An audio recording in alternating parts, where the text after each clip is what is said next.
Hello, my name is Sandie Mourão and I'm here for the first of the March PEPELT films. The PEPELT project is Picturebooks in European Primary English Language teaching, and I talk about the picture book as object.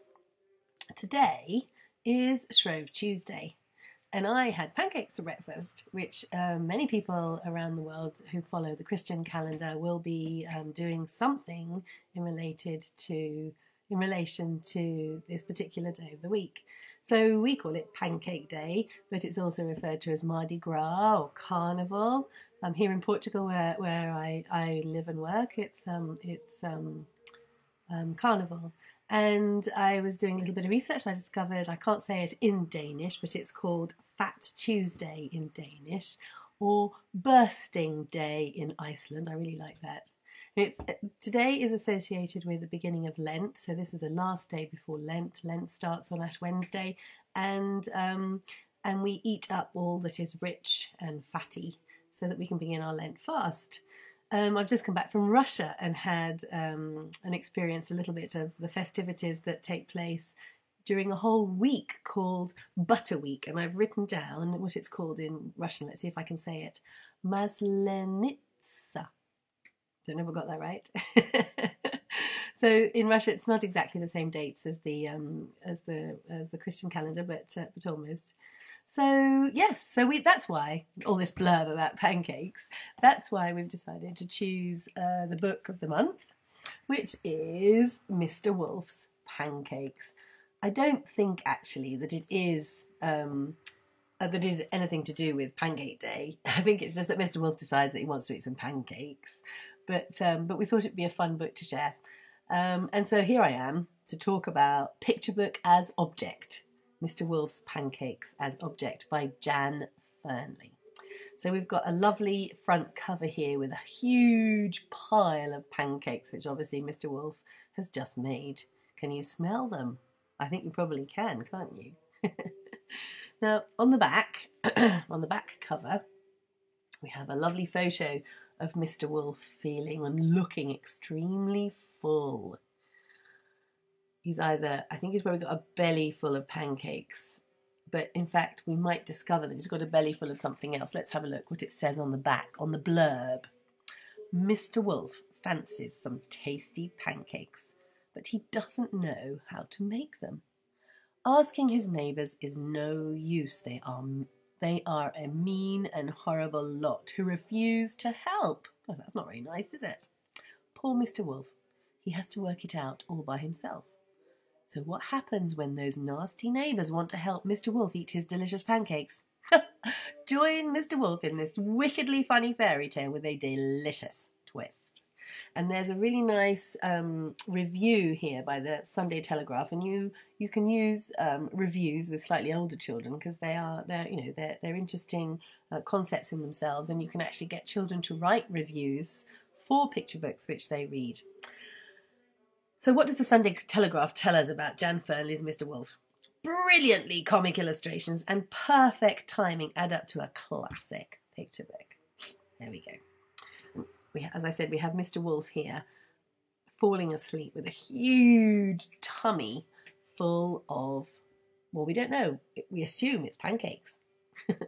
So when we read the book, we shall discover. So there are no end papers in this version. I have the paperback version. So it opens immediately on the title page. And it's a nice little title page because the title is Mr. Wolf's Pancakes. And we have Mr. Wolf holding up a pancake. So he's presenting his pancake. And it has a nice little dedication on it, which is unusual on a title page. I'll read it to you because you might not be able to see it. For Mum and my litter mates, Les, Mick, Bren, Keith, Ian and Bryn, with love. So we could share this with the children and talk about the fact that a wolf has a litter of pups. And so maybe these people are Jan Fearnley's brothers. You never know. So that's the title page, which is sort of presenting Mr. Wolf and the whole idea of his pancakes. Now, the story starts real and proper. on this opening, but we've got a nice little prologue illustration there of Mr. Wolf being extremely good at housekeeping, that he is dusting. And you might want to return to that illustration because he's dusting with a feather duster. And he's also got, there's also a sort of a thanks, with a very special thanks to Genevieve and Ramona. We don't know who they are, but it's interesting that he wants to say thank you to them.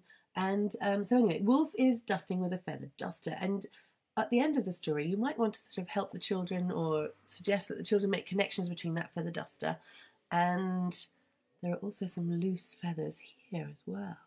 So I'm not going to tell the story because that's not my job, but I just want to mention a couple of things in this story because it's fantastic for to help the children make intertextual connections. So because Mr. Wolf has never made pancakes before, he has to look in a recipe book, and on the bookshelf we have lots of lovely titles of books that are related to wolves. I don't know if you can see Lupus there, and we've also got Leader of the Pack and The Hound of the Baskervilles and Go Nocturnal. But the recipe book is called Wolf It Down Recipe Book. So we've got some really nice things to look at there. And there's also a photograph, there he is, of his grandmother, the grandmother wolf, which, you know, the children might make the connection between the wolf pretending to be the grandmother in Little Red Riding Hood.